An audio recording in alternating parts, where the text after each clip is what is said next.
Punjabi radio USA ਦੇ programme update California ਦੇ ਵਿੱਚ ਸਭ ਨੂੰ ਜੀ ਆਇਆਂ ਨੂੰ ਸਤਿ ਸ੍ਰੀ ਅਕਾਲ। ਮੈਂ ਰਾਜਕਨਵੀਰ ਸਿੰਘ ਜੁੜ ਚੁੱਕੇ ਨੇ ਹਰਜੋਤ ਸਿੰਘ ਜੀ, ਜੀ ਆਇਆਂ ਨੂੰ ਜੀ, ਸਤਿ ਸ੍ਰੀ ਅਕਾਲ। ਸਤਿ ਸ਼੍ਰੀ ਅਕਾਲ, ਧੰਨਵਾਦ ਜੀ ਆਇਆਂ ਨੂੰ। ਪੰਜਾਬੀ ਰੇਡੀਓ USA ਦੇ ਜਿੰਨੇ ਵੀ ਸਰੋਤੇ ਸਾਡੇ ਸਾਰੇ AM ਸਟੇਸ਼ਨਸ, FM ਸਟੇਸ਼ਨਸ, ਘਰਾਂ ਦੇ ਵਿੱਚ ਰੇਡੀਓ ਸੈਟਸ ਦੇ ਰਾਹੀਂ, ਟੈਲੀਫੋਨ ਦੇ ਰਾਹੀਂ, ਫੇਸਬੁੱਕ, YouTube ਤੇ ਲਾਈਵ ਦੇਖ ਰਹੇ ਹੋ, ਸੁਣ ਰਹੇ ਹੋ, ਸਾਰਿਆਂ ਨੂੰ ਜੀ ਆਇਆਂ ਨੂੰ ਤੇ ਬਹੁਤ ਹੀ ਪਿਆਰ ਤੇ ਸਤਿਕਾਰ ਭਰੀ ਸਤਿ ਸ੍ਰੀ ਅਕਾਲ। ਸਰੋਤਿਓ, ਅੱਜ ਅਗਸਤ ਦੀ 13 ਤਰੀਕ ਆ, ਦਿਨ ਵੀਰਵਾਰ ਆ ਤੇ ਤੁਹਾਡੇ ਲਈ ਸ਼ਾਮ ਦਾ ਅਪਡੇਟ ਕੈਲੀਫੋਰਨੀਆ ਪ੍ਰੋਗਰਾਮ ਲੈ ਕੇ ਹਾਜ਼ਰ ਹੋਏ ਆ। ਪ੍ਰੋਗਰਾਮ ਨੂੰ ਸਪਾਂਸਰ ਕਰਦੇ ਨੇ ਖਾਲਸਾ ਇੰਸ਼ੋਰੈਂਸ ਏਜੰਸੀ, ਜਿਨ੍ਹਾਂ ਕੋਲੋਂ ਹਰ ਇੱਕ ਤਰੀਕੇ ਦੀ ਇੰਸ਼ੋਰੈਂਸ ਤੁਸੀਂ ਕਰਵਾ ਸਕਦੇ ਹੋ। ਇੰਸ਼ੋਰੈਂਸ ਬਾਰੇ ਪਤਾ ਕਰਨ ਦੀ call 408 272 2500। Tirkena immigration law firm US immigration ਦਾ ਹੋਵੇ ਕਿਸੇ ਵੀ ਤਰੀਕੇ ਦਾ ਕੰਮ, call attorney Jay Tirkena 415 909 0503। Gurbachan Singh Nagra Sacramento, Kulwant Singh Jaspal Kaur Jahal, Satnam Singh Tatla Yuba City, Gurdev Singh Sohal, Baljinder Singh, Rishpal Kaur Jahal Antelope, Jaswinder Nagra Roseville, Avtar Singh Manzil Clovis, Sarabjit Singh Dhoot Yuba City, Gurnek Singh Bagri Fresno, Paramjit Singh ਦਾਖਾ ਬਰਕਲੇ। ਇਹਨਾਂ ਸਾਰਿਆਂ ਦਾ ਧੰਨਵਾਦ। ਤੁਸੀਂ ਵੀ ਇਸ ਪ੍ਰੋਗਰਾਮ ਨੂੰ ਸਪਾਂਸਰ ਕਰਨਾ ਚਾਹੁੰਦੇ ਹੋ, ਸੰਪਰਕ ਕਰੋ 408 722 7698। ਅੱਜ ਦੀਆਂ ਖਬਰਾਂ ਵੱਲ ਚੱਲੀਏ ਤੇ ਰੋਇਟਰਸ ਇਹ ਰਿਪੋਰਟ ਕਰ ਰਿਹਾ ਵੀ ਟਰੰਪ ਐਡਮਿਨਿਸਟ੍ਰੇਸ਼ਨ ਟੈਰਿਫ ਕਾਫੀ ਵੱਡੀ ਮਾਤਰਾ ਦੇ ਵਿੱਚ ਲਾਉਣ ਜਾ ਰਿਹਾ ਹੈ ਡਰੋਨ ਇੰਪੋਰਟਸ ਦੇ ਉੱਤੇ। ਇਹ ਅੱਜ ਇੱਕ ਰੋਇਟਰਸ ਨੇ ਸਪੈਸ਼ਲ ਰਿਪੋਰਟ ਛਾਪੀ ਆ, ਜਿਹਦੇ ਵਿੱਚ ਉਹਨਾਂ ਨੇ ਇਹ ਕਿਹਾ ਵੀ ਇੱਕ ਪ੍ਰੋਕਲਾਮੇਸ਼ਨ ਸਾਈਨ ਕੀਤਾ ਗਿਆ ਪ੍ਰੈਜ਼ੀਡੈਂਟ ਟਰੰਪ ਵੱਲੋਂ, ਜਿਹਦੇ ਵਿੱਚ 100% ਐਡ ਵੈਲਰੋਮ ਟੈਰਿਫ ਜੋ ਆ ਡਰੋਨਸ ਕੁਝ ਸਾਈਜ਼ਸ ਦੇ ਜਿਹੜੇ ਹੈਗੇ ਆ ਉਹਨਾਂ ਦੇ ਉੱਤੇ ਲਾਇਆ ਜਾਊਗਾ। ਤੇ ਕਹਿੰਦੇ ਵੀ 25% imposed on drones that are smaller in size. ਜਿਹੜੇ ਵੱਡੇ ਸਾਈਜ਼ ਦੇ ਆ ਉਹ 100% ਉਹਨਾਂ ਤੇ ਜਦੋਂ ਜਿਹੜੇ ਛੋਟੇ ਆ ਉਹਨਾਂ ਦੇ ਉੱਤੇ 25%। ਸੋ ਬਹੁਤੇ ਜਿਹੜੇ ਡਰੋਨਸ ਆ ਹੈ ਵੀ ਉਹਨਾਂ ਮੁਲਕਾਂ ਤੋਂ ਆ ਰਹੇ ਜਿਹੜੇ ਅਮਰੀਕਾ ਦੇ ਫਰੈਂਡ ਮੁਲਕ ਹੈਗੇ ਆ, ਜਿਵੇਂ ਕਿ European union, Japan, south Korea, Switzerland, Taiwan ਵਗੈਰਾ। 10% ਜਿਹੜਾ ਆ ਵੈਲਰੋਮ ਟੈਰਿਫ ਉਹ ਡਰੋਨਸ ਦੇ ਉੱਤੇ ਲਾਇਆ ਜਾ ਰਿਹਾ ਜਿਹੜੇ UK ਤੋਂ ਇੱਥੇ ਆਣੇ ਹੈਗੇ ਆ। ਹਾਲਾਂਕਿ ਟਰੰਪ ਉਹਨਾਂ ਨੇ ਆਪਣਾ ਇੱਕ ਸੈਂਟਰਲ ਪਿਲਰ ਬਣਾਇਆ ਹੋਇਆ ਸੀ ਟੈਰਿਫ ਦੇ ਉੱਤੇ, ਵੀ ਸਾਡੀ ਇਹ ਮੇਨ ਪਾਲਿਸੀ ਆ, ਵਿੱਚ ਸੁਪਰੀਮ ਕੋਰਟ ਨੇ ਕਹਿ ਵੀ ਦਿੱਤਾ ਸੀ ਵੀ ਟੈਰਿਫ ਲਾ ਨਹੀਂ ਸਕਦੇ, ਪਰ ਇੱਕ ਸਪੈਸ਼ਲ ਪ੍ਰੋਕਲਾਮੇਸ਼ਨ ਜਾਰੀ ਕਰਕੇ ਜੋ ਕਮਰਸ ਸੈਕਟਰੀ ਹਾਵਰਡ ਲੁਟਨੇਕ ਆ, ਉਹਨਾਂ ਨੇ ਇਹ ਕਿਹਾ ਵੀ ਜਿਹੜੇ ਅਨਮੈਨਡ 에ਅਰਕ੍ਰਾਫਟ ਸਿਸਟਮ ਤੇ ਡਰੋਨਸ ਆ ਸਿਕਿਉਰਿਟੀ ਰੀਜ਼ਨਸ ਕਰਕੇ ਸਾਨੂੰ ਅਮਰੀਕਾ ਦੇ ਵਿੱਚ ਹੀ ਤਿਆਰ ਕਰਨੇ ਚਾਹੀਦੇ, ਪਰ ਅਮਰੀਕਾ 'ਚ ਬੜੇ ਸਲੋਲੀ ਤਿਆਰ ਹੋ ਰਹੇ ਆ, ਬੜੇ ਹੌਲੀ ਤਿਆਰ ਹੋ ਰਿਹਾ। ਸੋ ਇਸ ਕਰਕੇ ਜਿਹੜਾ ਅਸੀਂ ਟੈਰਿਫ ਆ ਉਹਨਾਂ ਮੁਲਕਾਂ ਦੇ ਤੋਂ ਜੋ ਡਰੋਨਸ ਆ ਰਹੇ ਆ ਉਹਨਾਂ ਦੇ ਉੱਤੇ ਲਾ ਰਹੇ ਆ। ਜਿਹੜੇ ਵੱਡੇ ਸਾਈਜ਼ ਦੇ ਉਹਨਾਂ ਤੇ 100%, ਛੋਟਿਆਂ ਦੇ ਉੱਤੇ 15%, 25%। ਜੀ, ਅਗਲੀ ਜਿਹੜੀ ਹਰਜੋਤ ਸਿੰਘ ਦੀ ਗੱਲ ਕਰਦੇ ਜਾਈਏ ਤਾਂ ਕਹਿੰਦੇ ਵੀ USA ਦੁਆਰਾ ਇੱਕ ਐਕਸ ਐਨਰਜੀ ਦਾ ਰਿਐਕਟਰ, ਜਿਹੜਾ ਨਿਊਕਲੀਅਰ ਰਿਐਕਟਰ ਆ, ਉਸ ਨੂੰ ਸਪੋਰਟ ਕੀਤੀ ਜਾ ਰਹੀ ਆ $2.1 ਬਿਲੀਅਨ ਦੀ ਮਦਦ ਦੇ ਨਾਲ। US ਡਿਪਾਰਟਮੈਂਟ ਆਫ ਐਨਰਜੀ ਇਹ ਕਹਿੰਦੇ ਵੀ ਐਕਸ ਐਨਰਜੀ ਨੂੰ ਹੋਰ $1 ਬਿਲੀਅਨ ਦੇਣ ਜਾ ਰਹੇ ਆ। ਟੈਕਸਸ ਦੇ ਸ਼ਹਿਰ ਡਾਓ ਦੇ ਵਿੱਚ ਇਹ ਨਿਊਕਲੀਅਰ ਪ੍ਰੋਜੈਕਟ ਆਪਣਾ ਕਰ ਰਹੇ ਆ। ਸੋ ਕਹਿੰਦੇ ਵੀ ਇਹ ਫੈਡਰਲ ਫੰਡਿੰਗ ਅਵੇਲੇਬਲ ਹੋਈ ਸੀਗੀ ਇਸ ਪ੍ਰੋਜੈਕਟ ਨੂੰ 2021 ਤੋਂ ਲੈ ਕੇ ਹੁਣ ਤੱਕ $2.15 ਬਿਲੀਅਨ ਇਹਨਾਂ ਨੂੰ ਮਿਲ ਚੁੱਕੇ ਹੈਗੇ ਆ। ਕਹਿੰਦੇ ਵੀ ਇਹ ਹੁਣ ਕੱਲਾ ਡੈਮੋਨਸਟ੍ਰੇਸ਼ਨ ਪ੍ਰੋਜੈਕਟ ਜਿਹੜਾ ਉਹ ਨਹੀਂ ਆ, ਇਹ ਹੁਣ ਅੱਗੇ ਕੱਲ ਵੱਧ ਚੁੱਕੀ ਆ। ਥੋੜੇ ਮਹੀਨੇ ਪਹਿਲਾਂ ਆਪਾਂ ਦੇਖਿਆ ਸੀਗਾ ਵੀ ਇੱਕ ਜਿਹੜੇ ਮਿੰਨੀ ਛੋਟੇ ਪੋਰਟੇਬਲ ਰਿਐਕਟਰਸ ਉਹਨਾਂ ਦੀ ਟੈਸਟਿੰਗ ਅਮਰੀਕਾ ਦੇ ਵਿੱਚ ਆਈ ਥਿੰਕ ਓਹਾਇਓ ਵਾਲੇ ਪਾਸੇ ਜਾਂ ਆਈਡਾਹੋ ਦੇ ਵਿੱਚ ਜਿਹੜੀ ਉਹ ਸ਼ੁਰੂ ਕੀਤੀ ਗਈ ਹੈਗੀ ਆ। ਦੁਨੀਆ ਭਰ ਦੇ ਵਿੱਚ AI ਸਭ ਤੋਂ ਜ਼ਿਆਦਾ એનર્ਜੀ ਦੀ ਡਿਮਾਂਡ ਕਰਦੀ ਆ। ਇਹ એનર્ਜੀ ਦੀ ਜਿਹੜੀ ਪੂਰਤੀ ਆ ਉਹ ਕਿੱਦਾਂ ਹੋਣੀ ਆ, ਉਹਦੇ ਲਈ ਜਿਹੜੀ ਨਿਊਕਲੀਅਰ ਪਾਵਰ ਆ, ਨਿਊਕਲੀਅਰ એનર્ਜੀ ਆ, ਉਸ ਉੱਤੇ ਵਿਸ਼ੇਸ਼ ਕੰਮ ਕੀਤਾ ਜਾ ਰਿਹਾ ਹੈਗਾ ਆ। ਇਸੇ ਦੇ ਤਹਿਤ ਆਪਾਂ ਦੇਖ ਰਹੇ ਹਾਂ ਵੀ ਪੋਰਟੇਬਲ ਤੇ ਮਿੰਨੀ ਨਿਊਕਲੀਅਰ ਰਿਐਕਟਰਸ ਉਹਨਾਂ ਦੇ ਉੱਤੇ ਵੱਡੇ ਪੱਧਰ ਦੇ ਉੱਤੇ ਦੁਨੀਆ ਭਰ ਦੇ ਵਿੱਚ ਕੰਮ ਚੱਲ ਰਿਹਾ ਤੇ ਅਮਰੀਕਾ 'ਚ ਬਹੁਤ ਤੇਜ਼ੀ ਦੇ ਨਾਲ। ਤੇ ਹੁਣ ਆਪਾਂ ਦੇਖ ਰਹੇ ਹਾਂ ਵੀ US ਦੀ ਸਰਕਾਰ ਇਸ ਮੌਕੇ ਬਿਲੀਅਨਸ ਆਫ ਡਾਲਰ ਤੇ ਇਸ ਦੀ ਟੈਸਟਿੰਗ ਦੇ ਵਿੱਚ ਬਹੁਤ ਜ਼ਿਆਦਾ ਦਿਲਚਸਪੀ ਦਿਖਾ ਰਹੀ ਆ। ਸਟ੍ਰੇਟ ਆਫ ਹਾਰਮੁਜ਼ ਦੇ ਹਰਜੋਤ ਸਿੰਘ ਜੀ ਬੰਦ ਹੋਣ ਦੇ ਨਾਲ ਜਿਹੜੀਆਂ ਤੇਲ ਦੀਆਂ ਕੀਮਤਾਂ ਤੇ ਤੇਲ ਦੇ ਉੱਤੇ ਜਿਹੜੀ ਡਿਪੈਂਡੈਂਸੀ ਆ ਉਹ ਸਾਰਾ ਕੁਝ ਪਤਾ ਲੱਗ ਰਿਹਾ ਵੀ ਇੱਕ ਵਾਟਰਵੇ ਬੰਦ ਹੋਣ ਦੇ ਨਾਲ ਦੁਨੀਆ ਦੀ 20% ਤੇਲ ਦੀ ਜਿਹੜੀ ਖਪਤ ਆ, ਉਸ ਦੀ ਜ਼ਰੂਰਤ ਆ, ਉਸ ਉੱਤੇ ਸਿੱਧਾ ਕਾਂਟਾ ਵੱਜ ਜਾਂਦਾ ਆ ਤੇ ਉਹ એનર્ਜੀ ਕਿਸੇ ਨਾ ਕਿਸੇ ਤਰੀਕੇ ਦਾ ਪੂਰਤੀ ਉਸ ਦੀ ਕਰਨੀ ਹੀ ਪੈਣੀ ਹੈਗੀ ਆ। ਸੋ ਇਹ ਹੁਣ ਕਹਿੰਦੇ ਵੀ ਯੂਐਸ ਡਿਪਾਰਟਮੈਂਟ ਆਫ એનર્ਜੀ, ਇਹ ਐਕਸ એનર્ਜੀ ਕੰਪਨੀ ਆ, ਉਹਨਾਂ ਦੇ ਉੱਤੇ ਬਿਲੀਅਨਸ ਆਫ ਡਾਲਰ ਲਾ ਰਹੀ ਆ ਤਾਂ ਜੋ ਇਹ ਜਿਹੜੇ ਐਡਵਾਂਸਡ ਨਿਊਕਲੀਅਰ ਰਿਐਕਟਰ ਆ ਉਹ ਤਿਆਰ ਹੋਣ ਤੇ ਵੱਧ ਤੋਂ ਵੱਧ ਜਿਹੜੀ એનર્ਜੀ ਆ ਇਸ ਜਿਹੜੇ ਪਦਾਰਥਾਂ ਦੇ ਜ਼ਰੀਏ, ਇਹਨਾਂ ਧਾਤਾਂ ਦੇ ਜ਼ਰੀਏ ਜਿਹੜੀ ਉਹ ਬਣਾਈ ਜਾ ਸਕੇ। ਕਹਿੰਦੇ Trump reckons with the war that won't leave him alone. ਜੋ ਜੰਗ ਪ੍ਰੈਜ਼ੀਡੈਂਟ ਟਰੰਪ ਉਹਨਾਂ ਨੇ ਇਜ਼ਰਾਈਲ ਦੇ ਕਹੇ ਤੇ ਸ਼ੁਰੂ ਕੀਤੀ ਸੀ, ਉਹ ਹੁਣ ਉਹਨਾਂ ਦਾ ਪਿੱਛਾ ਨਹੀਂ ਛੱਡ ਰਹੀ ਹੈਗੀ। ਯੂਐਸ ਦੇ ਪ੍ਰੈਜ਼ੀਡੈਂਟ ਦਾ ਇੱਕ ਸੀਕ੍ਰੇਟ ਟ੍ਰਿਪ ਜੋ ਟਰਕੀ ਨੂੰ ਗਿਆ ਸੀ, ਉੱਥੇ ਨਾਟੋ ਕੰਟਰੀਜ਼ ਦੀ ਮੀਟਿੰਗ ਸੀ, ਉੱਥੋਂ ਉਹ ਯੂਕੇ ਗਏ ਤੇ ਉਹਦੇ ਵਿੱਚ ਉਹਨਾਂ ਨੇ ਇੱਕ ਸੀਕ੍ਰੇਟ ਜਿਹੜਾ ਪਲੇਨ ਆ ਉਹਦੇ ਥਰੂ ਉਹ ਗਏ ਤੇ ਉਹ ਹੁਣ ਉਹਨਾਂ ਦੇ ਮੇਮ ਜਿਹੜੇ ਆ ਕਾਫੀ ਬਣ ਰਿਹਾ, ਮਜ਼ਾਕ ਬਹੁਤ ਬਣ ਰਿਹਾ ਹੈਗੇ ਆ। ਇਰਾਨ ਵਾਲੇ ਬਹੁਤ ਮਜ਼ਾਕ ਬਣਾ ਰਹੇ ਆ ਵੀ 에ਅਰ ਫੋਰਸ 1 ਨੂੰ ਛੱਡ ਕੇ ਇੱਕ ਜਿਹੜਾ ਭਾਰ ਢੋਣ ਵਾਲਾ ਜਹਾਜ਼ ਸੀ ਉਹਦੇ ਵਿੱਚ ਪ੍ਰੈਜ਼ੀਡੈਂਟ ਟਰੰਪ ਜਿਹੜਾ ਉਹਦੇ ਰਾਹੀਂ ਟਰਕੀ ਤੋਂ ਯੂਕੇ ਨੂੰ ਗਏ, ਫਿਰ ਯੂਕੇ ਤੋਂ ਬਾਅਦ ਤਾਂ ਫਿਰ 에ਅਰ ਫੋਰਸ 1 ਦੇ ਉੱਤੇ ਆਏ ਹੈਗੇ ਆ। ਪਰ ਜਿਹੜੀ ਸਟੋਰੀ ਆ ਟਰੰਪ ਉਹਨਾਂ ਨੂੰ ਪਈ ਇੱਕ ਕੇਟਰਿੰਗ ਟਰੱਕ ਦੇ ਰਾਹੀਂ ਲਿਜਾ ਕੇ ਫਿਰ ਉਸ ਪਲੇਨ ਦੇ ਥਰੂ ਲਿਜਾਇਆ ਗਿਆ। ਉਹ ਬਹੁਤ ਜ਼ਿਆਦਾ ਜਿਹੜਾ ਦੁਨੀਆ ਦੇ ਵਿੱਚ ਜਿਹੜਾ ਉਹਦਾ ਮਜ਼ਾਕ ਆ ਉਹ ਉਡਾਇਆ ਜਾ ਰਿਹਾ, ਕੱਲਾ ਦੁਨੀਆ 'ਚ ਨਹੀਂ, ਜੋ ਇਰਾਨ ਵਾਲੇ ਆ ਉਹ ਵੱਡੀ ਗਿਣਤੀ ਦੇ ਵਿੱਚ ਜਿਹੜੇ ਮਜ਼ਾਕ ਆ ਉਹ ਬਣਾ ਰਹੇ ਹੈਗੇ ਆ। ਦੂਸਰੇ ਪਾਸੇ ਇਸ ਜੰਗ ਦੀ ਜੇ ਗੱਲ ਕਰਦੇ ਜਾਈਏ, ਕੰਜ਼ਿਊਮਰ ਦੀਆਂ ਜਿਹੜੀਆਂ ਕੀਮਤਾਂ ਆ 3.4% ਪਿਛਲੇ 12 ਮਹੀਨਿਆਂ 'ਚ ਚੜ੍ਹ ਗਈਆਂ ਆ, ਜੁਲਾਈ ਮਹੀਨੇ ਤਾਈਂ, ਤੇ ਲੋਕਾਂ ਦਾ ਹੱਥ ਜਿਹੜਾ ਹੈ ਕਾਫੀ ਟਾਈਟ ਹੁੰਦਾ ਨਜ਼ਰ ਆ ਰਿਹਾ ਹੈਗਾ। 3 ਮਹੀਨੇ ਰਹਿ ਗਏ ਆ ਇਲੈਕਸ਼ਨ ਦੇ ਵਿੱਚ, ਨਵੰਬਰ 'ਚ ਜਿਹੜੀ ਹੋਣੀ ਆ, ਤੇ ਰਿਪਬਲਿਕਨਸ ਜਿਹੜੇ ਆ ਉਹ ਬਹੁਤ ਜ਼ਿਆਦਾ ਡਰੇ ਹੋਏ ਆ ਵੀ ਕੀ ਬਣੂਗਾ ਜਿਹੜੀਆਂ ਮਿਡ ਟਰਮ ਇਲੈਕਸ਼ਨ ਹੋਣੀਆਂ। ਵਾਈਟ ਹਾਊਸ ਦੀ ਪ੍ਰੈਸ ਸੈਕਟਰੀ ਕੈਰੋਲਿਨ ਲੇਵਿਟ ਵੀ ਛੱਡ ਗਈ ਆ, ਇਸ ਮਹੀਨੇ ਦੇ ਐਂਡ ਤੱਕ ਉਹ ਨਹੀਂ ਚੱਲ ਜਾਣਾ ਆ। ਤੇ ਜਿਹੜੀ ਸਤੰਬਰ ਦੇ ਵਿੱਚ 9 ਤੋਂ 10 ਡੈਲਸ ਕਨਵੈਨਸ਼ਨ ਹੋਣੀ ਆ, ਉਹਦੇ ਵਿੱਚ ਰਿਪਬਲਿਕਨਸ ਨੇ ਇਕੱਠੇ ਹੋਣਾ ਹੈ ਵੀ ਕਿੱਦਾਂ ਇਕੋਨਮੀ ਨੂੰ ਵਾਪਸ ਅਸੀਂ ਲਿਆ ਸਕਦੇ ਹੈਗੇ ਆ, ਤਾਂ ਕਿ ਜਿਹੜੀ ਨਵੰਬਰ ਦੇ ਵਿੱਚ ਉਹਨਾਂ ਨੂੰ ਜਿਹੜੀ ਕਾਫੀ ਜਿਹੜੀ ਇਲੈਕਸ਼ਨ ਦੇ ਵਿੱਚ ਜਿਹੜੀ ਹਾਰ ਦਾ ਜਿਹੜਾ ਇੱਕ ਤਰ੍ਹਾਂ ਨਾਲ ਕਹੀਏ ਵੀ ਉਹ ਨਾ ਹੋਵੇ ਵੀ ਬਹੁਤ ਵੱਡੀ ਗਿਣਤੀ ਦੇ ਵਿੱਚ ਇਹਨਾਂ ਦੇ ਜਿਹੜੇ ਕਾਂਗਰਸ ਆ ਜਾਂ ਸੈਨੇਟ ਆ ਉਹ ਮੈਂਬਰਸ ਹਾਰ ਜਾਣ। ਇਰਾਨ ਨੇ ਅੱਜ ਤੱਕ ਇਹ ਸ਼ੋਅ ਕਰ ਦਿੱਤਾ ਹੈ ਵੀ ਉਹ ਸਟੇਟ ਆਫ ਹਾਰਮੋਜ਼ ਨੂੰ ਡਿਸਟਰਬਟ ਕਰਨ ਦੇ ਵਿੱਚ ਪੂਰੀ ਤਰ੍ਹਾਂ ਕਾਮਯਾਬ ਹੋਏ ਹੈਗੇ ਆ। ਸੋ ਇੱਕ ਤਰ੍ਹਾਂ ਦੇ ਨਾਲ ਕਹਿੰਦੇ ਵੀ ਤਹਿਰਾਨ ਦੇ ਕੋਲ ਪਾਵਰਫੁਲ ਲੈਵਰੇਜ ਹੋ ਗਈ ਆ ਗੈਸ ਪ੍ਰਾਈਸਸ ਨੂੰ ਲੈ ਕੇ, ਯੂਐਸ ਦੀ ਇਕੋਨਮੀ ਤੇ ਪ੍ਰੈਜ਼ੀਡੈਂਟ ਨੂੰ ਲੈ ਕੇ। ਸੋ ਇਹ ਹੁਣ ਦੇਖਦੇ ਆ ਵੀ ਇਹ ਕਿੱਦਾਂ ਹੈਂਡਲ ਹੁੰਦਾ, ਪਰ ਇਹ ਟਰੰਪ ਉਹਨਾਂ ਲਈ ਇੱਕ ਬਹੁਤ ਵੱਡੀ ਜਿਹੜੀ ਆ ਸਿਰਦਰਦੀ ਇਸ ਟਾਈਮ ਬਣ ਗਈ ਹੈਗੀ। ਬਿਲਕੁਲ। ਅਗਲੀ ਗੱਲ ਕਰਦੇ ਜਾਈਏ, ਕੈਲੀਫੋਰਨੀਆ ਦੀ ਜੇਲ੍ਹ ਦੇ ਵਿੱਚੋਂ ਇੱਕ ਬੰਦੇ ਨੂੰ ਰਿਹਾ ਕੀਤਾ ਗਿਆ ਸੀ ਤੇ ਹੁਣ ਉਸ ਦੇ ਉੱਤੇ ਇਹ ਦੋਸ਼ ਆ ਵੀ ਉਸ ਨੇ ਰਿਹਾ ਹੋਣ ਤੋਂ ਇੱਕ ਦਿਨ ਬਾਅਦ ਹੀ ਕਿਸੇ ਦੀ ਫੇਟਲ ਸਟੈਬਿੰਗ ਕਰ ਦਿੱਤੀ, ਵੀ ਕਿਸੇ ਨੂੰ ਮਾਰ ਦਿੱਤਾ ਹੈਗਾ ਆ। 36 ਸਾਲਾ ਮੈਕਰੋਜ਼ ਐਡਵਾਰਡੋ ਵਾਲਡੇਜ਼ ਕਹਿੰਦੇ ਵੀ ਇਲੈਕਟ੍ਰੋਨਿਕ ਮੋਨੀਟਰਿੰਗ ਕਸਟਡੀ ਦੇ ਵਿੱਚ ਜਿਹੜਾ ਉਹ ਚੱਲ ਰਿਹਾ ਸੀਗਾ, ਉਸ ਨੂੰ ਅਜੇ ਛੱਡਿਆ ਹੀ ਸੀਗਾ ਇੱਕ ਵੱਖਰੀ ਬਰਗਲਰੀ ਦੇ ਕੇਸ ਦੇ ਵਿੱਚ, ਤੇ ਉਹਨੇ ਉਸ ਜਿਹੜੇ ਦਿਨ ਛੱਡੇ ਤੋਂ ਬਾਅਦ ਦੇ ਵਿੱਚ ਹੀ ਆਪਣੇ ਘਰ ਦੇ ਜਿਹਦੇ ਵਿਕਟਮ ਆ ਉਹਦੇ ਘਰ ਦੇ ਬਾਹਰ 68 ਸਾਲਾ ਟੌਡ ਸਟੂਅਰਟ ਨੂੰ ਉੱਥੇ ਸਟੈਬਿੰਗ ਕਰਕੇ ਜਿਹੜਾ ਉਹ ਮਾਰ ਦਿੱਤਾ। ਪੁਲਿਸ ਨੇ ਟੌਡ ਸਟੂਅਰਟ ਆ ਉਸ ਨੂੰ ਮੌਕੇ ਤੇ ਮ੍ਰਿਤ ਘੋਸ਼ਿਤ ਕਰ ਦਿੱਤਾ।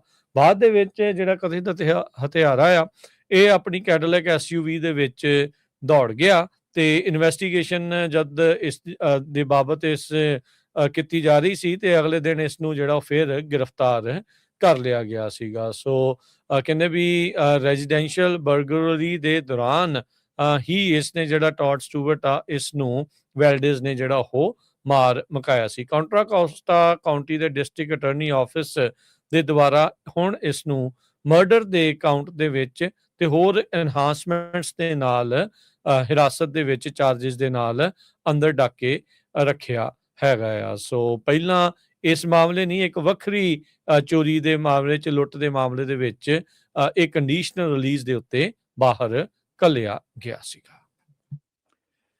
ਅਗਲੀ ਖਬਰ 'ਤੇ ਚੱਲੀਏ ਤੇ ਕਹਿੰਦੇ ਵੀ ਹਿਸਟੋਰਿਕ ਐਲ ਨੀਨੋ ਜਿਹੜਾ ਇੱਕ ਸ਼ੇਪ ਕਰ ਰਿਹਾ ਹੈਗਾ ਯੂਐਸ ਦੇ ਵਿੱਚ ਪਹੁੰਚਣ ਦੇ ਲਈ, ਤੇ ਗਲੋਬਲੀ ਇਹਦਾ ਜਿਹੜਾ ਬਹੁਤ ਜ਼ਿਆਦਾ ਇੰਪੈਕਟ ਪਊਗਾ।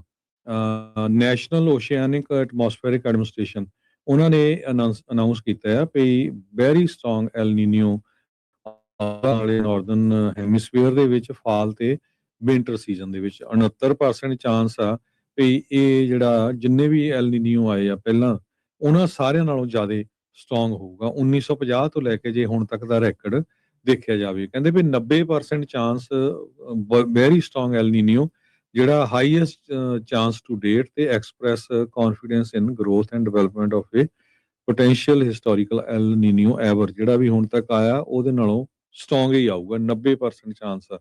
ਸੋ ਇਹਦੇ ਨਾਲ ਨੁਕਸਾਨ ਵੀ ਕਾਫੀ ਹੋ ਸਕਦਾ ਆ। ਆਪਾਂ ਨੂੰ ਪਤਾ ਹੀ ਆ ਵੀ ਜਿਹੜੇ ਇੰਨੀ ਵੱਡੀ ਗਿਣਤੀ 'ਚ ਮੀਂਹ ਪੈਣਾ ਆ, ਰੂਫ ਘਰਾਂ ਦੀਆਂ ਹੋਰ ਫਲੱਡ ਆਉਂਦੇ ਆ, ਉਹ ਆਪਾਂ ਸਾਰਾ ਕੁਝ ਦੇਖਦੇ ਆ। ਸੋ ਜਿਹੜਾ ਵੈਦਰ ਆ ਇਹ ਬੜੀ ਤੇਜ਼ੀ ਦੇ ਨਾਲ ਚੇਂਜ ਹੋ ਰਿਹਾ ਹੈਗਾ, ਕਿਤੇ ਤਾਂ ਬਹੁਤ ਜ਼ਿਆਦਾ ਗਰਮੀ ਪੈ ਰਹੀ ਆ, ਫਲੱਡ ਆ ਰਹੇ ਆ, ਪਰ ਹੁਣ ਆਪਣੀ ਸਾਈਡ ਵੀ ਜਿਹੜਾ ਆ ਫਲੱਡ ਵਗੈਰਾ ਪੂਰੇ ਆਉਣਗੇ। ਇਹ ਜਿਹੜੀ NOAA ਆ ਉਹਨਾਂ ਨੇ ਕਲਾਈਮੇਟ ਦੀ ਜਿਹੜੀ ਪ੍ਰੈਡਿਕਸ਼ਨ ਆ ਕੀਤੀ ਹੈਗੀ ਜੀ। ਅਗਲੀ ਜਿਹੜੀ ਹਰਜੋਤ ਸਿੰਘ ਜੀ ਗੱਲ ਉਸ ਉੱਤੇ ਗੱਲ ਕਰਦੇ ਜਾਈਏ, ਸਦਰਨ ਕੈਲੀਫੋਰਨੀਆ ਦੀ ਇੱਕ ਮਾਰਕੀਟ ਦੇ ਵਿੱਚ ਚੋਰਾਂ ਨੇ ਹਜ਼ਾਰਾਂ ਹੀ ਡਾਲਰਾਂ ਦਾ ਜਿਹੜਾ ਨੁਕਸਾਨ ਆ ਉਹ ਕੀਤਾ ਹੈਗਾ ਆ। ਐਨਾਹਾਈਮ ਮਾਰਕੀਟ ਵਾਲੇ ਹੁਣ ਲੋਕਾਂ ਦੀ ਮਦਦ ਮੰਗ ਰਹੇ ਆ। ਕਹਿੰਦੇ ਵੀ ਇਹ ਸਟੋਰ ਦੇ ਵਿੱਚ ਲਾ ਰੀਏਨਾ ਮਾਰਕੀਟਸ ਦੀ ਲੋਕੇਸ਼ਨ ਦੇ ਵਿੱਚ ਬ੍ਰੇਕ ਇਨ ਮੰਗਲਵਾਰ ਨੂੰ ਤੜਕੇ 1:30 ਵਜੇ ਜਿਹੜਾ ਉਹ ਵਾਪਰਿਆ, ਜਿੱਥੇ ਕਿ ਚੋਰਾਂ ਨੇ ਸਮਾਨ ਵੀ ਲੁੱਟਿਆ ਤੇ ਜਿਹੜਾ ਕੈਸ਼ ਪਿਆ ਸੀ ਉਹ ਵੀ ਉੱਥੋਂ ਲੈ ਗਏ, ਤੇ ਉਸ ਤੋਂ ਇਲਾਵਾ ਹਜ਼ਾਰਾਂ ਹੀ ਡਾਲਰਾਂ ਦਾ ਹੋਰ ਨੁਕਸਾਨ ਕਰਕੇ ਦੌੜ ਜਿਹੜਾ ਹੋ ਗਏ ਆ। ਸਰਵੇਲੈਂਸ ਇਮੇਜਸ ਜਿਹੜੀਆਂ ਸਾਹਮਣੇ ਆਈਆਂ ਸਟੋਰ ਦੇ ਵਿੱਚੋਂ ਜਿਹੜੀਆਂ ਸ਼ੇਅਰ ਕੀਤੀਆਂ ਗਈਆਂ, 2 ਜਾਣੇ ਕਹਿੰਦੇ ਵੀ ਇਸ ਮਾਰਕੀਟ ਦੇ ਵਿੱਚ ਅੰਦਰ ਵੜੇ, ਇਹਨਾਂ ਨੇ ਆਪਣੇ ਚਿਹਰੇ ਢੱਕੇ ਹੋਏ ਸੀਗੇ ਤੇ ਬਾਅਦ ਦੇ ਵਿੱਚ ਜਿਹੜਾ ਕੈਸ਼ ਡਰਾਵਰ ਆ ਉਹਨੂੰ ਪਲਟਿਆ ਤੇ ਜਿਹੜਾ ਸਮਾਨ ਆ ਉਹ ਉੱਥੇ ਖਿਲਾਰ ਕੇ ਉਹ ਚੋਰੀ ਕਰਕੇ ਤੇ ਜਿਹੜੀਆਂ ਉਹ ਉੱਥੋਂ ਭੱਜ ਗਏ ਹੈਗੇ ਆ। ਸੋ ਕਹਿੰਦੇ ਵੀ ਹੋਰ ਸਰਵੇਲੈਂਸ ਫੁਟੇਜ ਤੇ ਜਿਹੜੀਆਂ ਇਮੇਜਸ ਆ ਉਹ ਪੁਲਿਸ ਡਿਪਾਰਟਮੈਂਟ ਨੂੰ ਦਿੱਤੀਆਂ ਜਾ ਰਹੀਆਂ ਆ ਤਾਂ ਜੋ ਇਹਨਾਂ ਦੀ ਸ਼ਨਾਖਤ ਜਿਹੜੀ ਆ ਉਹ ਕੀਤੀ ਜਾ ਸਕੇ। ਲਾਰੀਏਨਾ ਮਾਰਕੀਟ ਦੇ ਜਿਹੜੇ ਓਨਰਸ ਆ ਉਹ ਕਹਿੰਦੇ ਵੀ ਅਸੀਂ ਪਿਛਲੇ 40 ਸਾਲਾਂ ਤੋਂ ਇੱਥੇ ਜਿਹੜੇ ਉਹ ਸੀਗੇ ਤੇ ਹੁਣ ਉਹ ਮਦਦ ਦੀ ਗੁਹਾਰ ਜਿਹੜੀ ਉਹ ਲਾ ਰਹੇ ਆ। ਸੋ ਉਹ ਆਲੇ ਦੁਆਲੇ ਦੇ ਗਵਾਂਢੀਆਂ ਨੂੰ ਕਹਿ ਰਹੇ ਆ ਵੀ ਜੇ ਕਿਸੇ ਦੀ ਡੋਰਬੈਲ ਜਾਂ ਕਿਸੇ ਹੋਰ ਦੇ ਸਿਕਿਉਰਿਟੀ ਕੈਮਰੇ 'ਚ ਕਿਸੇ ਵੀ ਤਰੀਕੇ ਦੀ ਕੋਈ ਫੁਟੇਜ ਹੈਗੀ ਆ ਤਾਂ ਐਨਾਹਾਈਮ ਪੁਲਿਸ ਡਿਪਾਰਟਮੈਂਟ ਦੇ ਨਾਲ ਸਾਂਝੀ ਕੀਤੀ ਜਾਵੇ ਤਾਂ ਜੋ ਇਹਨਾਂ ਚੋਰਾਂ ਨੂੰ ਫੜਿਆ ਜਾ ਸਕੇ। ਜੀ। ਸਿਲੀਕਾਨ ਵੈਲੀ ਦੇ ਵਿੱਚ ਟੈਕਨੋਲੋਜੀ ਵੱਲ ਦੇਖਿਆ ਜਾਵੇ ਤਾਂ ਸਨ 2026 ਦੇ ਵਿੱਚ ਬਹੁਤ ਵੱਡੇ ਜਿਹੜੀ ਲੇ ਆਫ ਹੋਈ ਆ 2025 ਦੇ ਮੁਕਾਬਲੇ। ਕਹਿੰਦੇ ਵੀ ਕੰਪਨੀਆਂ ਨੇ 7925 EMPLOYEES 2026 ਦੇ ਪਹਿਲੇ 6 ਮਹੀਨਿਆਂ ਦੇ ਵਿੱਚ ਲੇ ਆਫ ਕਰ ਦਿੱਤੇ ਆ। 9% ਸ਼ਾਰਟ ਆਫ ਨੰਬਰਸ ਆ ਜਿਹੜੇ ਜੌਬ ਕੱਟ ਟੋਟਲੀ 2025 ਚ ਹੋਏ ਹੈਗੇ ਆ।